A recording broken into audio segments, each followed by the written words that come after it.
વિદ્યાર્થી મિત્રો, આજે આપણે ધોરણ 11 ભૌતિક વિજ્ઞાન વિષયમાં પ્રકરણ 4 સમતલમાં ગતિની અંદર નિયમિત વર્તુળમય ગતિ એટલે શું અને તેના અંદર ઉદ્ભવતો જે પ્રવેગ છે એનું સૂત્ર મેળવીશું. સૌપ્રથમ તો આપણે નિયમિત વર્તુળમય ગતિની અહીંયા સમજ મેળવીએ. તો જ્યારે કોઈ પદાર્થ વર્તુળાકાર માર્ગે એક સરખી અચળ ઝડપથી ભ્રમણ કરતો હોય તો આવી ગતિ જે છે આ ગતિને આપણે નિયમિત વર્તુળમય ગતિ તરીકે ઓળખીશું. એટલે કોઈ કણ છે એ આ માર્ગે અચળ ઝડપથીનો મતલબ છે કે માની લો કે આપણે ઘડિયાળનો કોઈ કાંટો લઈએ તો એ કાંટો પ્રતિ સેકન્ડ કાંટો લઈએ તો પ્રતિ 60 સેકન્ડ એક ચક્કર પૂરું કરે છે. મિનિટ કાંટો લઈએ તો એ પણ 60 મિનિટમાં, અને કલાક કાંટો 12 કલાકમાં. તો એની જે ગતિ છે એ બદલાતી નથી, એક સરખી રહે છે. તો આવી રીતે કોઈ પદાર્થ વર્તુળમય માર્ગે ભ્રમણ કરતો હોય તો આવી જે ગતિ છે એનું નામ પાડેલું છે નિયમિત વર્તુળમય ગતિ. હવે આ નિયમિત વર્તુળમય ગતિ જે છે એ અચળ ઝડપથી થતી હોય છે, બરાબર. એનો વેગ બદલાતો હોય છે પણ ઝડપ અચળ રહેતી હોય છે. તો વ્યાખ્યા તમારે આની આ રીતે યાદ રાખવાની છે કે અચળ ઝડપથી વર્તુળાકાર માર્ગ પર ગતિ કરતા પદાર્થની ગતિને નિયમિત વર્તુળમય ગતિ કહે છે. અહીંયા શબ્દ આવવો જોઈએ, અચળ ઝડપ અને વર્તુળાકાર માર્ગ. આ પ્રકારની ગતિમાં સમગ્ર ગતિ દરમિયાન કણની ઝડપ અચળ રહે છે. આકૃતિની મદદથી હવે આપણે થોડીક બાબતો સમજવા માંગીએ છીએ કે આ ગતિ દરમિયાન વેગ કઈ રીતે મળે, એનો વેગનો ફેરફાર કઈ રીતે મળે, બરાબર. અને એના ઉપરથી આપણે પ્રવેગ નક્કી કરી શકીએ વેગના ફેરફાર ઉપરથી. તો ધારી લઈએ કે ધારો કે આકૃતિમાં દર્શાવ્યા અનુસાર કોઈ પદાર્થ v જેટલી અચળ ઝડપથી આ ત્રિજ્યાના વર્તુળ માર્ગે ગતિ કરે છે. હવે આકૃતિ બરાબર તમે સમજજો. અહીંયા કે આકૃતિની અંદર પ્રથમ આકૃતિ જે છે એની અંદર કોઈ એક ચોક્કસ સમયનો વિચાર કરીએ આપણે તો એ વખતે કણ ધારો કે અહીંયા છે આ પોઝિશનની અંદર, અને ડેલ્ટા ટી સમય પછી એ કણ ગતિ કરતો આ રીતે આ માર્ગે ગતિ કરતો ધારો કે અહીંયા આવે છે. તો આ જે સમયગાળો છે એ સમયગાળાની અંદર કણના વેગમાં કેટલો ફેરફાર થયો એ આપણે મેળવવું છે. તો મિત્રો, અગાઉ આપણે જોયું હતું કે કોઈ કણ વક્ર માર્ગ ઉપર ગતિ કરતો હોય તો એ વક્ર માર્ગ ઉપર દોરેલ જે સ્પર્શક છે એ સ્પર્શક આપણને અહીંયા શું આપે? વેગ સદિશ દર્શાવે. તો પી બિંદુ આગળ વેગ સદિશ જે છે એ વી સદિશની દિશામાં આપેલો છે, અને પી ડેશ બિંદુ આગળ વેગ સદિશ જે છે એ વી ડેશ તરીકે દર્શાવેલો છે. તો આ બંને જે વેગો છે વી અને વી ડેશ, એની ડાયરેક્શનો આપણને કઈ મળી કહેવાય? તો આપેલા બિંદુ આગળ સ્પર્શક દોરવામાં આવે તો એ સ્પર્શક જે છે એ જે દિશામાં મળે છે એ દિશા આપેલા બિંદુ આગળ વેગની દિશા બને. હવે વેગ સદિશની દિશાઓ જે છે એ પ્રમાણે એને આપણે દોરી દઈએ. તો અગાઉ આપણે જોયું હતું કે સબાછાની રીત અને ત્રિકોણની રીત. તો સમાંતર બાજુ ચતુષ્કોણની રીતની અંદર વિકર્ણ બનાવતા હતા, અને વિકર્ણ આપણને પરિણામી સદિશ આપતો હતો. ત્રિકોણની રીતે ત્રિકોણ બનતો હતો, અને એનો પરિણામી સદિશ પણ આપણને એ પ્રથમના પૂછ અને બીજાના શીર્ષને જોડતો રેખાખંડ મળતો હતો. અહીંયા પણ કંઈક આપણે પરિણામી સદિશ મેળવવો છે, પણ એ પરિણામી સદિશ બાદબાકી સ્વરૂપે લાવવો છે. અગાઉ મિત્રો જ્યારે સબાછાની રીતની વાત થઈ ત્યારે આપણે આવું કહ્યું હતું કે દાખલા તરીકે આ સિચ્યુએશન છે આપણી જોડે. અહીંયા ધારો કે એ આ રીતે એક સદિશ છે, આ બીજો સદિશ છે. હવે આનો સબાચ પૂરો કરીએ તો આને પેરેલલ આ રીતે લાઈન દોરવી પડે, અને આના પેરેલલ આ રીતે લાઈન દોરવી પડે. તો આનો પરિણામી સદિશ આ રીતે બને, અને આપણે આ એ હોય અને આ બી હોય તો આ આર બને, બરાબર. તો અહીંયા આ આર સદિશ જે બને છે પરિણામી સદિશ એ a પ્લસ બી આપે, a પ્લસ બી. પણ હવે હું જે કહી રહ્યો છું કે ધારો કે આ બેને ભેગા કરી દેવામાં આવે તો આ જે છે એ આપણને બાદ બાકી આપે બે સદિશોની. આ રીતે જે લાઈન દોરીએ, હવે કોની અંદરથી કોને બાદ કરવું? તો જો તીર આ બાજુએ કરવામાં આવે આ દિશામાં તો a માઇનસ બી આપે, અને જો આ તીર છે આ એ સદિશ, આ બી સદિશ, એના પેરેલલ સદિશો એ સદિશ, આ બી સદિશ, અને આપણે આ સદિશની વાત કરતા હતા તો આ સદિશમાં એ સદિશ, બી સદિશ અને આ જે સદિશ છે તો એ સદિશ એમાંથી બી બાદ કરો કે બીમાંથી એ બાદ કરો, એ કોના ઉપર ડિપેન્ડેડ છે? તો જો તીર હું આ રીતે કરું એ બાજુએ, એના શીર્ષ બાજુએ, તો એ મને a માઇનસ બી આપે, અને જો આ તીર હું ઉપરની દિશામાં કરું આ ડાયરેક્શનની અંદર તો એ મને બી માઇનસ એ આપે. બરાબર? તો આ રીતે તમે સબાચરની રીત દ્વારા બાદબાકી પણ મેળવી શકો છો. તો હવે આપણે અહીંયા આ જ વસ્તુનો ઉપયોગ કરીએ.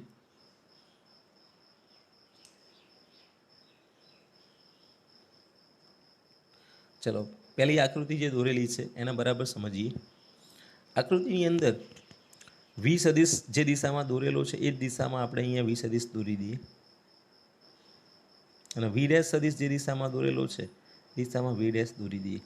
હવે આ બંનેનો અહીંયા ખૂણો બન્યો, એ ખૂણો ધારો કે ડેલ્ટા થીટા છે. તો આ ડેલ્ટા થીટા ખૂણો જે છે આમાં હમણાં બતાવ્યું એ પ્રમાણે એ સદિશ અને બી સદિશ એવું સમજી લો કે આ એ સદિશ છે, આ બી સદિશ છે, અને આ બંનેને પેરેલલ અહીંયા બીજા બે સદિશો દોરી શકાય. વીને પેરેલલ દોરો તમે અહીંયા તો આ રીતે આવે, અને વી ડેશના પેરેલલ દોરો એટલે એ તમને આ રીતે આપે. એટલે અહીંયા જે સબાચય બને એ સબાચય તમારે આ રીતે વિકર્ણ આપે. પણ આ જે વિકર્ણ છે એ બેનો સરવાળો આપે, વી સદિશ વત્તા વી ડેશનો. તો આ જે બીજો વિકર્ણ બને છે અહીંયા, આ બીજો વિકર્ણ જે બને છે અહીંયા, આ શું આપે? બાદબાકી આપે. હવે આ બાદબાકીની અંદર તીર આમ કરેલું છે સદિશનું, તો આ શું દર્શાવે છે? વી ડેશમાંથી વીને બાદ કરવાના છે. તો વી ડેશ માઇનસ વી. બરાબર? તો આને ડેલ્ટા વી કહી શકાય. તો આ ડેલ્ટા વી સદિશ જે છે એની દિશા કઈ મળી? તો એની દિશા શોધીએ છીએ તો એ આગળ જતાં ક્યાં જાય છે? તો કે આગળ જતાં એ કેન્દ્રમાં જાય છે વર્તુળના. તો આ રીતે ડેલ્ટા વી સદિશ કેન્દ્ર તરફની દિશામાં મળ્યો તો શું કહી શકાય? ડેલ્ટા વી સદિશની દિશા કેન્દ્રની મળી તો કહી શકાય કે પ્રવેગ પણ કેન્દ્રની દિશામાં હશે. બીજા નંબરની આકૃતિમાં જોઈએ. થોડીક આકૃતિ નાની એટલે સમય ઓછો આપેલો છે. તો હવે આ પરિસ્થિતિ પ્રમાણે ફરીથી વેગ સ્પર્શકની દિશામાં હોય એટલે વી, આ બિંદુનો વેગ વી ડેશ, અને આ બંનેને વેગના તફાવત તરીકે ડેલ્ટા વી મેળવી આના માટે. તો આ પરિસ્થિતિમાં પણ ડેલ્ટા વી આપણને ક્યાં મળે છે? તો કે કેન્દ્ર તરફ મળે છે. એટલે અહીંયા કેન્દ્ર તરફ પ્રવેગ મળે છે. એ જ રીતે ત્રીજા નંબરની આકૃતિમાં માત્ર ને માત્ર આપેલું જે પોઝિશન છે એનો જ વિચાર કરેલો છે. હવે આવું તમે આગળ જોયું તો પ્રવેગનો મુદ્દો આવે એમાં કે સમયગાળાના નાનો કરતા જઈએ એટલે તત્કાલીન પ્રવેગ મળે. સેમ પરિસ્થિતિ અહીંયા છે. વેગની દિશા અને અહીંયા પ્રવેગની દિશા આજે આ સમયગાળાનો થોડોક નાનો કર્યો હોત, અહીંયાથી એકદમ નાનો કરીને બતાવેલો છે અહીંયા. બરાબર? ડેલ્ટા ટી ટેસ્ટ ટુ 0ની પરિસ્થિતિ રજૂ કરેલી છે. પણ સમયગાળો નાનો કરતા જઈએ છીએ તો પ્રવેગની દિશા બદલાતી નથી, કેન્દ્ર તરફ જ રહે છે. તો અહીંયા પ્રવેગની દિશા કેન્દ્ર તરફની મળે છે.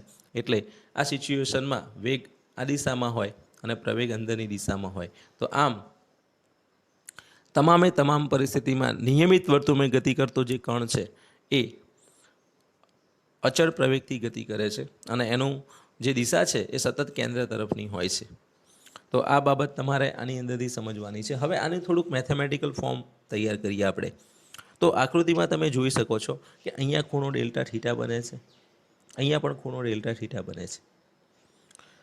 આ કિંમત આ જે છે આ ડેલ્ટા આર છે, આ આર ડેશ છે અને આ આર છે. મિત્રો તમને ખ્યાલ છે કે વર્તુળ હોય તો વર્તુળની અંદર આ બધી ત્રિજ્યાઓ થાય, એટલે અહીંયા આ જે આર અને આર ડેશ છે એ ત્રિજ્યા બને, બરાબર? તો એ બંને સરખી હોય. બીજું કહ્યું એમ વેગ સદિશો છે એના મૂલ્યો એક જ રહે છે, દિશાઓ બદલાય છે, એટલે અચળ વેગથી ગતિ થાય છે, અચળ ઝડપથી ગતિ થાય છે.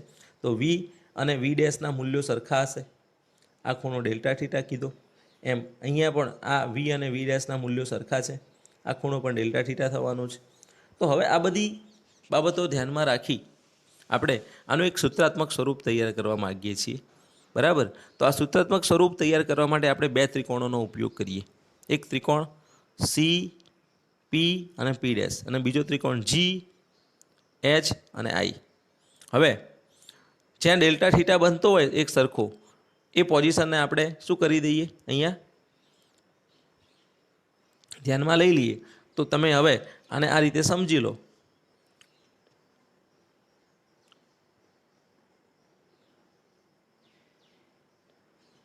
કે આર અને આર ડેશ વચ્ચેનો ખૂણો ડેલ્ટા થીટા છે અને વી અને વી ડેશ વચ્ચેનો ખૂણો પણ ડેલ્ટા થીટા થશે.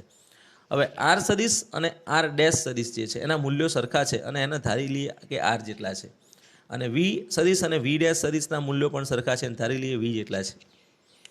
હવે આ બધી પરિસ્થિતિના ધ્યાનમાં લીધા પછી આપણે બે ત્રિકોણોની વાત કરી એમ ત્રિકોણ સી પી પી ડેશ અને ત્રિકોણ જી એચ આઈ એ સમરૂપ ત્રિકોણ બને.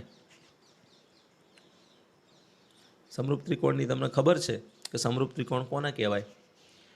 તો બે બાજુઓ સરખી છે અને એક ખૂણો સરખો છે. બાજુઓ સરખી છે આ બંને આર અને આર ડેશ.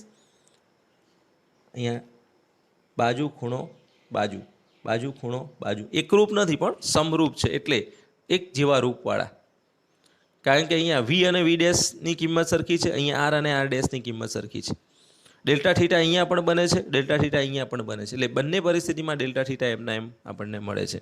તો ત્રિકોણ એક લઈ લઈએ સી પી પી ડેશ અને ત્રિકોણ G H I.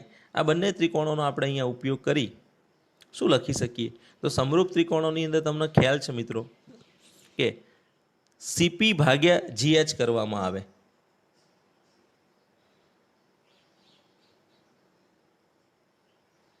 A PP dash ભાગ્યા એચઆઈ જેટલા થાય,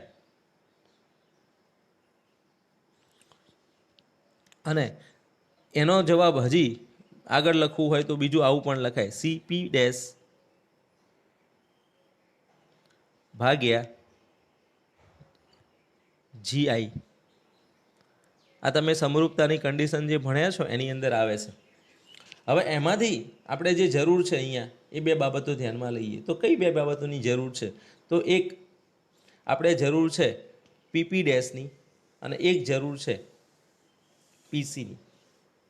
હવે આ બે વેલ્યુઓને આપણે ધ્યાનમાં લઈ લઈએ. તો અહીંયા આની અંદરથી તમે એચઆઈ ભાગ્યા જીએચ કરી શકો. એચઆઈ ઉપર જતા રહે અહીંથી આ રીતે, અને જીએચ ભાગાકારમાં હતા. એનો જવાબ કેટલો થાય? તો કે એનો જવાબ પીપી ડેશ ભાગ્યા સીપી જેટલો થાય. પી ડેશ ભાગ્યા સી પી. એટલે આ જે સમીકરણ બનેલું છે અહીંયા એ આ રીતે બનાવેલું છે. એચઆઈ ભાગ્યા એચજી અથવા જીએચ બરાબર પીપી ડેશ ભાગ્યા સીપી કે પીસી, બરાબર. તો આ બાબત તમારે અહીંયા સમરૂપતા ઉપરથી લખવાની છે. હવે આટલું બનાવ્યા પછી એચઆઈની કિંમત કેટલી છે?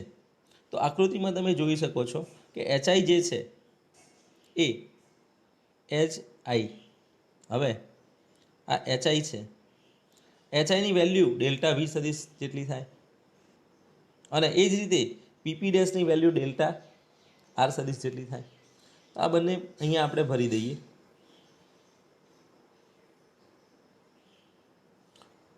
એચઆઈની જગ્યાએ ડેલ્ટા વી મૂકી દઈએ અને પીપી ડેશની જગ્યાએ ડેલ્ટા આર લખી દઈએ. એચજીનો જવાબ વી સદીશના મૂલ્ય જેટલો છે અને પીસીની જગ્યાએ આપણે આર ધારી લીધેલા છે. તો આ કિંમતો ભર્યા પછી આપણને આવું સમીકરણ બને છે. અને આ સમીકરણ જે મળેલું છે એમાંથી ડેલ્ટા વી જે છે એને સૂત્ર કરતા કરી દઈએ. તો ડેલ્ટા વી બરાબર v delta r by r. આટલું કામ કરીશું એટલે આપણું જે પ્રવેગ મેળવવાનું જે સૂત્ર છે એ તૈયાર થઈ જાય છે.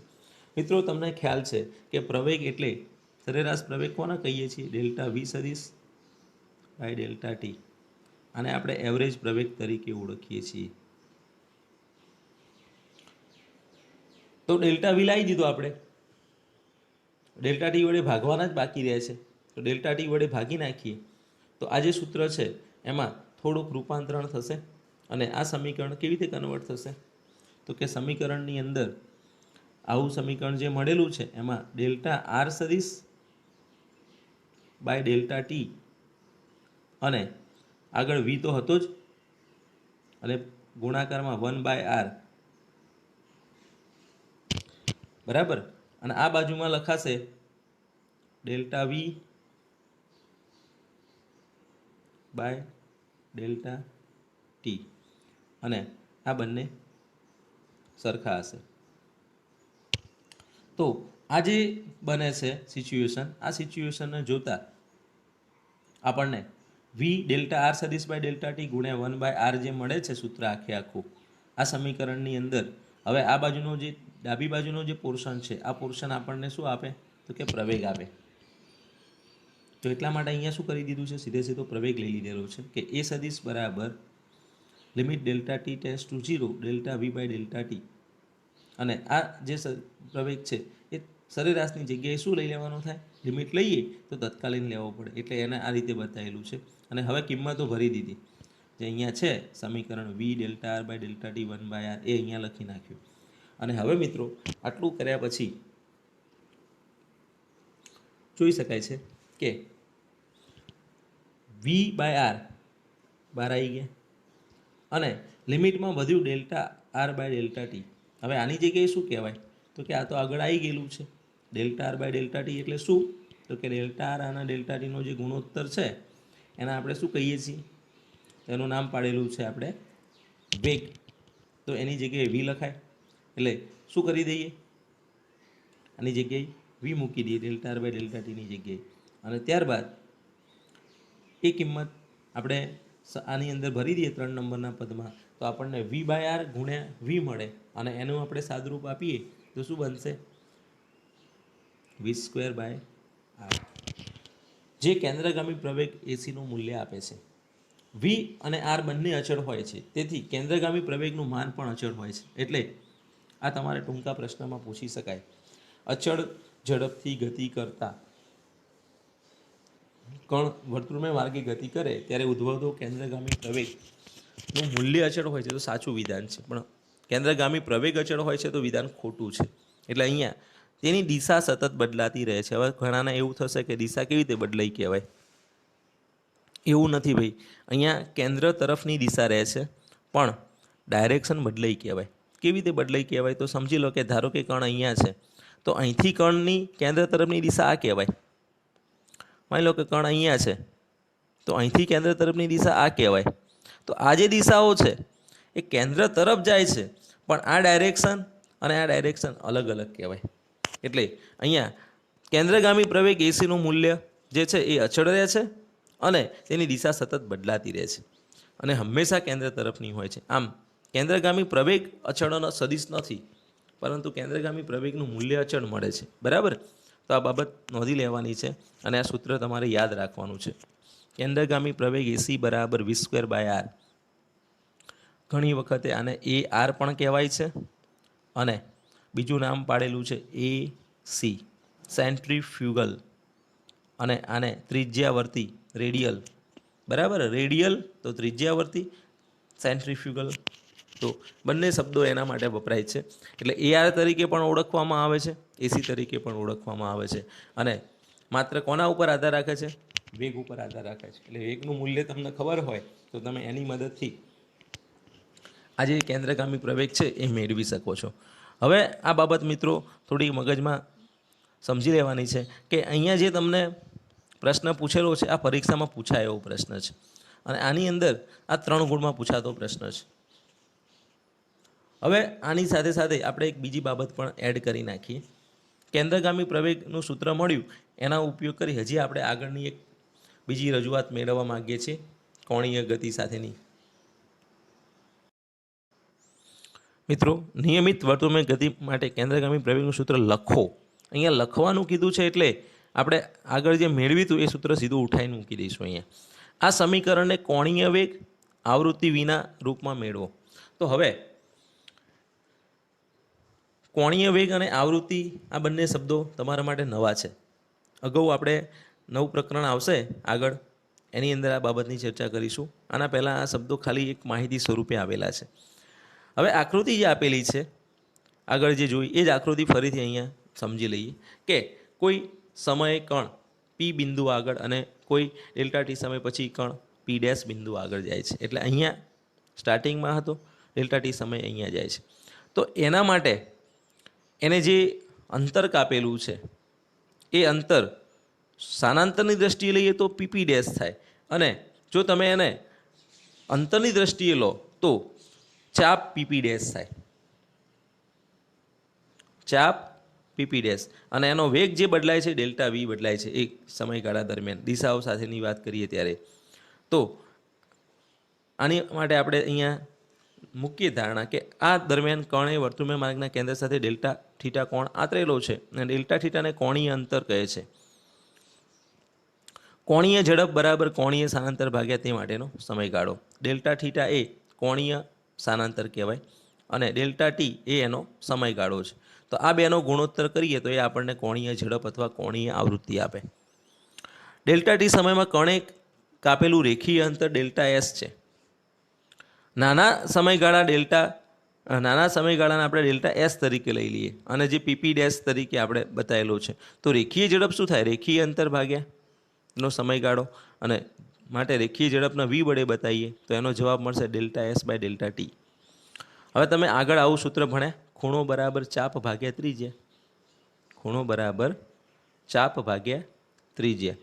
તો અહીંયા ખૂણો છે ડેલ્ટા એસ, ચાપ થાય છે ડેલ્ટા એસ, ખૂણો છે ડેલ્ટા થીટા, ચાપ થાય છે ડેલ્ટા એસ, અને ત્રિજ્યા છે આર. તો ડેલ્ટા એસનો જવાબ મળ્યો આર ડેલ્ટા થીટા. આ રીતની સિચ્યુએશન સમજી લો. આ થયો ચાપ, આ થયો ડેલ્ટા થીટા, અને આ ચાપ, આ થઈ ત્રિજ્યા આર. તો આ ચાપ જે મળેલો છે આ ચાપની વેલ્યુ પીપી ડેશ ચાપ જેટલી થાય, અને એનો જવાબ કેટલો ધારેલો છે? Delta S. તો એટલા માટે આપણે સૂત્રનો ઉપયોગ કરી ડેલ્ટા એસ બરાબર આર ડેલ્ટા થીટા લાયા. આ કિંમત આપણે ઉપરના સમીકરણમાં મૂકી દઈએ તો જ્યાં ડેલ્ટા એસ હતા ત્યાં શું મૂકી દો? અહીંયા આર ડેલ્ટા થીટા. તો r delta theta by delta t. હવે ડેલ્ટા થીટા બાય ડેલ્ટા ટીને તો આપણે નામ પાડી દીધું ઓમેગા. તો V બરાબર આર ઓમેગા. મિત્રો, આ સૂત્ર પણ ગોલ્ડન સૂત્ર તરીકે ઓળખાય છે ફિઝિક્સમાં. V બરાબર આર ઓમેગા. એનું કારણ છે કે ચાક ગતિ અને રેખીય ગતિને સાંકળે છે. હવે આ જે Vનું સમીકરણનો જવાબ લાયા છીએ એના શામાં ભરી દઈએ? તો V² બાય આર વાળા સમીકરણમાં ભરી દઈએ તો આપણને એક બીજું સમીકરણ તૈયાર થશે. અહીંયા AC ઇઝ ઇક્વલ ટુ Vની જગ્યાએ આર ઓમેગા મૂકી દીધું, આર ઓમેગા નો સ્ક્વેર બાય આર, અને આનું સાદરૂપ આપીશું તો r square omega square by r થશે, અને એક એક આર નીકળી જશે તો આર ઓમેગા સ્ક્વેર મળશે. એટલે આ બીજું સૂત્ર યાદ રાખવાનું, આર ઓમેગા સ્ક્વેર એ બરાબર આર ઓમેગા સ્ક્વેર. એ બરાબર V² બાય આર મળ્યું, અને બીજું સમીકરણ આર ઓમેગા સ્ક્વેરનું મળ્યું. હવે પ્રવેગને દળ વડે ગુણવામાં આવે તો બળ મળે. તો કેન્દ્રગામી પ્રવેગને દળ વડે ગુણીએ તો કેન્દ્રગામી બળ મળે. તો F6 તરીકે એને ઓળખીએ છીએ, અને એનો ગુણાકાર કરીશું તો mv² બાય આર ગણાશે. હવે આવૃત્તિની વાત કરી દઈએ. કણ એક ભ્રમણ પૂરું કરે, કણ દ્વારા કેટલું એક ભ્રમણ પૂરું થાય ત્યારે એ જે સમય લે એને આવર્તકાળ કહેવાય, અને 1 સેકન્ડમાં જે ભ્રમણો થાય એને આવૃત્તિ કહેવાય. તો અહીંયા કણ એક ભ્રમણ દરમિયાન કેટલું અંતર કાપશે? તો કે વર્તુળમય માર્ગની પરિઘ જેટલું. આ વર્તુળનો પરિઘ કેટલો થાય? તો આર ત્રિજ્યાની વર્તુળ હોય તો એનો પરિઘ થશે 2πr. તો 2πr ભાગ્યા સમયગાળો ટી. આ શું આપે? આપણને ઝડપ આપે, રેખીય ઝડપ. હવે રેખીય ઝડપ જે છે એની અંદર આપણે આવૃત્તિના પદમાં એને કન્વર્ટ કરવા માંગીએ છીએ. તો અગાઉ આપણે એક વાત થઈ હતી કે આવૃત્તિ અને આવર્તકાળ એકબીજાના વ્યસ્ત છે. આવૃત્તિ બરાબર 1/t. આ જે સૂત્ર છે એનો અહીંયા હું ઉપયોગ કરું તો શું થશે? 1/t એટલે અહીંયા 1/t હતા જ, એની જગ્યાએ શું મૂકી શકાય? આવૃત્તિ ન્યૂ. અહીંયા જુઓ, બંને સાઈડે તમને એક સરખા પદો લાગે છે, પણ હકીકતમાં આ જે બાજુએ છે આપણે સૂત્ર આ લખીશું v બરાબર 2πr ઇન્ટુ ન્યૂ. આ જે ન્યૂ છે એની સિમ્બોલ v કરતાં થોડીક જુદી છે, બરાબર? એટલે તમારે આ વેગ બતાવે છે અને આ આવૃત્તિ બતાવે છે. સૂત્રની અંદર બંને એક જ જેવા દેખાય છે, પણ ખરેખર બંને જુદા જુદા છે. આવૃત્તિ માટે અહીંયા ન્યૂ શબ્દ યુઝ થાય છે, એની સિમ્બોલ થોડીક વી કરતાં જુદી પડે છે. અહીંયા વી છે વેલોસિટીનો, અહીંયા આવૃત્તિ માટે ન્યૂ વપરાય છે. અને હવે આ જે સમીકરણ મળેલું છે એનો ઉપયોગ આપણે v²/r અંદર કરીએ તો કેન્દ્રગામી પ્રવેગ શું થઈ જશે? 2πr ન્યૂ નો સ્ક્વેર ભાગ્યા r, અને આનું સાદુરૂપ આપીશું તો 4π² r²ન્યૂ² અને એક r નીકળી જશે તો જવાબ મળ્યો 4π² r². અહીંયા વી નથી, ધ્યાન રાખજો. આ શું આપે છે? આવૃત્તિના પદમાં સૂત્ર આપે છે. એટલે અહીંયા AC બરાબર 4π² r², બરાબર? આ આવૃત્તિનો સિમ્બોલ છે.